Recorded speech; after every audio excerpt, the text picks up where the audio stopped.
동원산업이 다음 주 동원엔터프라이즈에 대한 합병을 의결합니다. 성사 여부는 주식 매수 청구권 규모에 달렸다는 분석입니다. 유호성 기자 나와 있습니다. 유 기자, 이 동원산업은 뭐 참치 회사니까 우리가 모르는 사람들이 없을 정도고 동원엔터프라이즈는 어떤 회사입니까?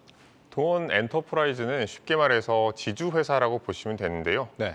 동원산업의 지주회사 역할, 그러니까 동원그룹이 가지고 있는 주요 계열사들을 보유하고 있고 거기서 나오는 수익을 좀 가져가고 있다 이렇게 보시면 될 것 같습니다. 두 회사의 관계가 동원엔터프라이즈가 위에 있고 가장 지주회사로 그 아래로 이제 뭐 여러 계열사들을 갖고 있는데 동원산업은 그 아래에 있는 지금 현재 구조인가요? 네, 동원산업이 그 아래에 있고 중간 지주회사 역할을 하고 있습니다. 그렇군요.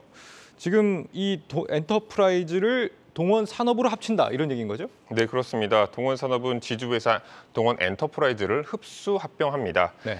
동원산업이 남아서 통합 지주회사로 올라가고 동원엔터프라이즈는 소멸합니다. 왜 하는 겁니까? 하는 이유는 동원은 합병을 통해서 지배구조가 개편되면 네. 의사결정 속도가 빨라지고 경영 효율성이 높아질 것으로 내다보고 있기 때문에 하는 겁니다.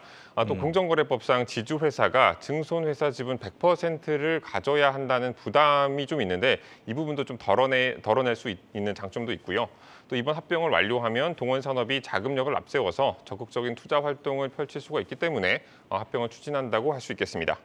이 동원엔터프라이즈는 거의 지분 대부분을 대주주 일가가 갖고 있다 이런 거죠? 네, 그렇습니다. 네, 비상장사. 네네. 김남정 부회장과 김재철 회장. 오너 일가가 대부분 갖고 네네. 있군요. 일종의 그러면 우회 상장을 한다 이렇게도 볼 수 있겠습니다. 네, 그렇습니다. 네. 우회 상장을 하고 있고 동원산업이 아무래도 이 상장사이기 때문에 동원엔터프라이즈가 아닌 동원산업을 통해서 우회 상장을 하려고 하고 있는 거고요. 우회 네. 상장을 하게 되면 아무래도 상장 비용을 좀 아낄 수 있다 보니까 이런 선택을 했다고 볼 수 있겠습니다. 앞서 얼마 전에 있었던 그 포스코 인터내셔널과 포스코 에너지의 합병하고도 좀 비슷한 그런 네, 모습인 그렇습니다. 것 같네요. 이 합병 일정이 한번 연기된 거라면서요? 네, 그렇습니다. 네. 그 이유를 좀 네. 찾아보자면 최신 실적을 좀 반영해야 했기 때문에 일정이 한번 연기된 거고요. 주주총회를 열기 전에 2분기 실적이 나왔고 자본시장법에 따라 재무 관련 사항 변동을 증권 신고서에 반영하기 위해서 일정이 좀 밀렸습니다. 이 따라서 당초 8월 30일이었던 주총이 다음 주 14일로 연기됐고요. 이후 일정도 순차적으로 밀려서 최종 합병 기일은 10월 1일에서 11월 1일로 변경됐습니다. 예전에 이 주주들이 합병을 한번 반대를 했던 걸로 기억이 나는데 그때 주주들 의견을 좀 상당폭 뭐 수용했다 이런 얘기도 있었고 말이죠. 합병 안건의 이번에 통과 가능성 어떻게 좀 점쳐집니까? 그때 이제 합병 비율 산정이 좀 불공정하다 그런 논란이 좀 있었죠. 네. 지금도 합병 반대에 대한 목소리가 좀 있기는 한데 주총에서 나올 안건은 통과가 가능할 전망입니다. 대주주 지분이 좀 높기 때문인데 동원산업 지분 구조를 보면 동원엔터프라이즈가 최대 주주로 지분율이 60%가 넘고 특수관계인까지 더하면 지분율이 63.3%에 달해 찬성표 확보에는 문제가 없어 보입니다. 다만 주주들이 주식 매수 청구권을 얼마나 행사할 것인지 이게 관건이 될 것으로 보입니다. 그러니까 동원산업 주주들 중에서 이제 합병이 싫다라고 하는 주주들은 이제 팔고 나갈 수 있게 회사가 좀 대신 주식을 사준다. 이런 얘기인 거잖아요. 네, 그렇습니다. 이런 주주들이 또 너무 많으면 또 회사 입장에서는 부담이 될 수밖에 없을 텐데 지금 얼마나 청구권이 몰릴 걸로 예상이 되고 있습니까? 사실 이거를 청구권이 얼마가 몰릴까 이렇게 좀 정확하게 예상을 할 수는 없지만 네. 다만 동원산업은 주식 매수 청구권 행사 한도로 700억 원 정도를 잡아놓은 상태거든요. 동원산업은 이 안에서 이 주식 매수 청구권 행사가 이루어질 것으로 예상을 하고 있고요. 주주들은 9월 13일까지 반대 의사를 통지하면 14일 주총 이후에 주식 매수 청구권을 행사할 수가 있습니다. 이 기간에 어떻게 될지 한번 지켜볼 필요가 있을 것 같습니다. 700억 원까지는 동원산업이 감당이 가능하다. 그걸 넘어가면 어떻게 되는 건가요, 그러면? 이걸 좀 넘어가면 좀 과거 사례를 한번 살펴보면 주식 매수 청구권이 몰려서 합병에 좀 차질이 있는지 이런 걸 좀 알 수가 있는데요. 네. 지난 2019년에 바이오 기업 제넥시는 툴젠과 합병을 추진했지만 주식 매수 청구권이 대량 쏟아지면서 결국 무산됐습니다. 이 당시 제넥신과 툴젠은 마련했던 매수 대금의 2배가 넘는 매수 청구액이 몰려서 고배를 마셨습니다. 다만 동원산업은 이번 합병을 반드시 성사시키겠다는 입장입니다. 동원이 1차로 제시한 한도 700억 원이 넘어가면 이사회 논의를 거쳐야 해서 합병이 좀 추가로 지연될 가능성은 좀 있지만 현금이 한 2천억 원 정도를 가지고 있어서 뭐 이거 당장 이걸 다 쓸 수는 없겠지만 돈을 더 써서라도 네. 방법을 마련해내겠다는 의지를 좀 보이고 있습니다.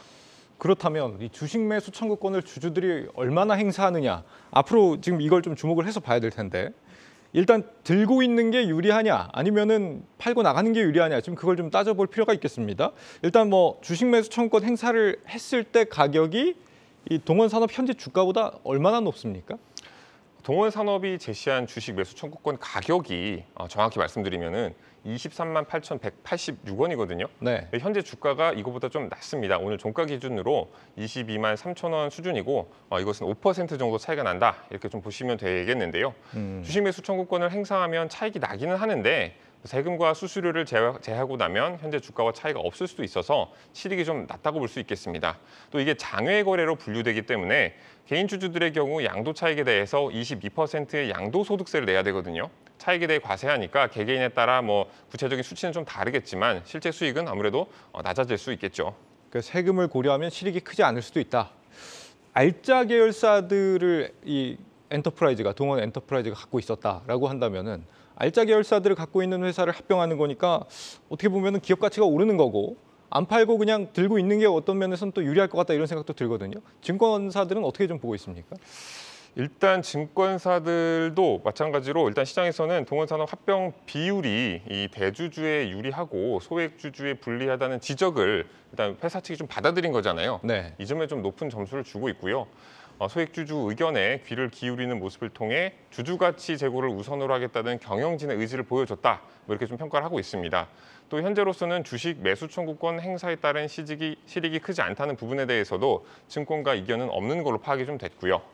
다만 이제 합병 시너지에 대해서 구체적인 로드맵이 제시되지 않고 있다는 점에서 의구심이 아직 완전히 걷어진 상황이 아니라서 이를 어떻게 좀 보여줄지가 관건입니다. 합병 시너지요. 네, 그렇습니다. 이 의구심이라는 게 어떤 걸 말하는 겁니까? 동원산업이 우리가 합병을 한 뒤에 어떻게 사업을 좀 펼쳐 나가겠다 이런 청사진을 내놓기는 했는데 그게 좀 구체적이지 않다라는 좀 그런 지적들이 있거든요.